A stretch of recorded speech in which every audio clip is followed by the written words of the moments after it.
La Coupe du Monde 2026 se prépare à embraser les États-Unis, le Canada et le Mexique.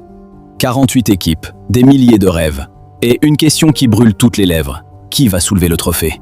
Aujourd'hui, on décortique le top 10 des favoris et on te présente les 3 joueurs à surveiller dans chaque équipe, avec leur palmarès. Accroche-toi, c'est du lourd. 10e place, le Maroc. La surprise de 2022 est désormais une puissance reconnue. Les Lions de l'Atlas veulent confirmer leur statut en outsider sérieux. Le premier joueur à surveiller, c'est Achraf Hakimi. Le latéral du PSG a été élu meilleur joueur africain de l'année 2025. Le premier défenseur à décrocher ce titre depuis 1992. Avec le PSG, il a tout raflé en 2024 à 2025. Ligue 1, Ligue des Champions, Coupe de France, Trophée des Champions et Supercoupe d'Europe. Sur une seule campagne de Ligue des Champions, il est devenu le défenseur le plus décisif de l'histoire, avec 4 buts et 5 passes décisives. Ensuite, Brahim Diaz, le maestro technique du Maroc, venu du Real Madrid. Et enfin, Youssef En-Nesyri, l'attaquant au flair du but que l'Afrique tout entière attend au tournant. 9. 9e place, la Norvège. Une surprise dans ce top 10? Pas vraiment, quand tu t'appelles Erling Haaland. Le cyborg de Manchester City a passé la barre des 50 buts en seulement 46 sélections en octobre 2025. Un record absolu dans l'histoire du football. En club cette saison, il tourne à 38 buts toutes compétitions confondues, avec déjà la Carabao Cup 2026 et la FA Cup 2026 à son actif.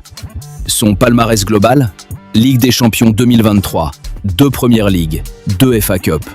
Un monstre. À ses côtés, Martin Ødegaard, le capitaine visionnaire d'Arsenal. Et Alexander Sørloth, l'autre avant-centre nordique qui peut faire très mal. 8. 8e place, les Pays-Bas. L'Orange revient avec une génération pleine de talent. Virgil van Dijk, l'un des meilleurs défenseurs centraux de l'histoire récente. Champion d'Europe avec Liverpool en 2019. À ses côtés, Xavi Simons, la pépite explosive du milieu européen. Et Cody Gakpo, buteur de plus en plus décisif en club comme en sélection. 7. 7e place, l'Allemagne. La Mannschaft se reconstruit et fait peur. Jamal Musiala, 22 ans à peine, est déjà considéré comme l'un des meilleurs dribbleurs du monde. Florian Wirtz, champion d'Allemagne avec le Bayer Leverkusen en 2024, est un génie technique redoutable. Et Kai Havertz, champion d'Angleterre et FA Cup avec Arsenal, complète ce trio de feu. 6. 6e place, le Portugal. CR7 est toujours là. Cristiano Ronaldo, 41 ans au compteur, débarque avec son incroyable palmarès. 5 ballons d'or, vainqueur de l'Euro 2016 et de la Ligue des Nations 2025 avec le Portugal. Ce sera peut-être son ultime danse sur la scène mondiale.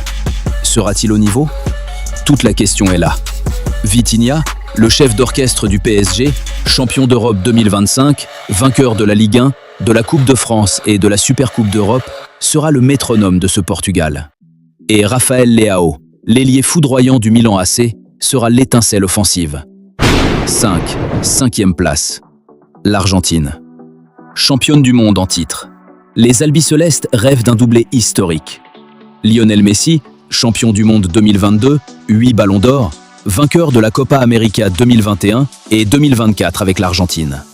À 38 ans, il reste la légende absolue du football. Sera-ce sa dernière Coupe du Monde? Probablement. Et ça rend chaque match encore plus précieux.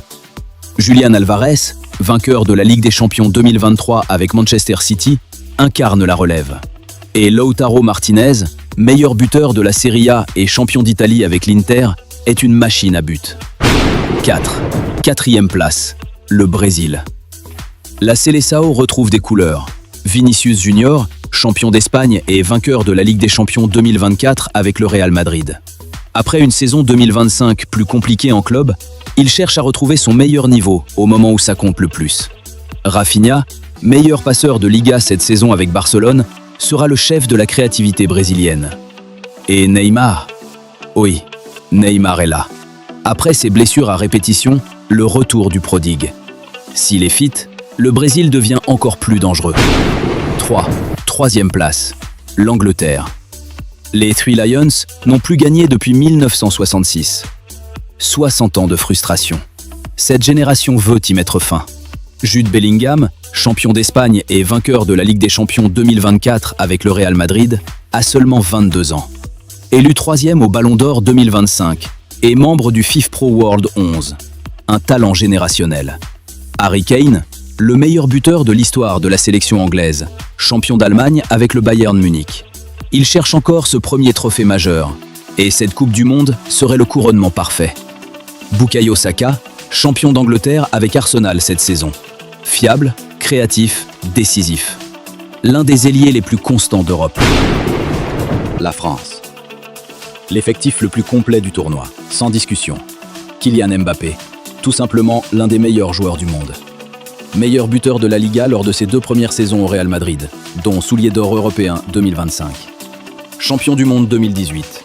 Auteur d'un hat-trick en finale du Mondial 2022. Cette saison, 42 buts en 43 matchs. Il est en mission.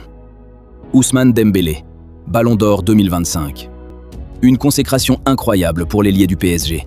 Meilleur joueur de Ligue 1 2024 à 2025. Champion d'Europe 2024 à 2025 avec le PSG. Il arrive au Mondial en état de grâce. Aurélien Tchouaméni, le patron défensif de ce Real Madrid en difficulté cette saison. Solide, moderne, indispensable au milieu des buts. L'Espagne. La favorite numéro 1. La génération dorée est là. Lamine Yamal, 18 ans, champion d'Europe avec l'Espagne à l'Euro 2024. Triple vainqueur de la Liga, vainqueur de la Coupe du Roi 2025. Double trophée Raymond Kopa, meilleur jeune au monde. Cette saison, 24 buts et 17 passes décisives, toute compétition avec Barcelone. Il arrive blessé, mais il devrait être là. Et quand il est là, il change les matchs. Pedri, complètement relancé cette saison sous Hansi Flick. Un milieu de génie. Nico Williams, l'autre ailier du duo dévastateur, champion d'Europe 2024. Ensemble, ils ont l'Euro dans les jambes et la victoire dans le sang. Voilà pour ce top 10. Et toi, qui penses-tu va gagner cette Coupe du Monde 2026 ? Dis-le en commentaire. Abonne-toi si t'es nouveau sur la chaîne et on se retrouve pour la suite.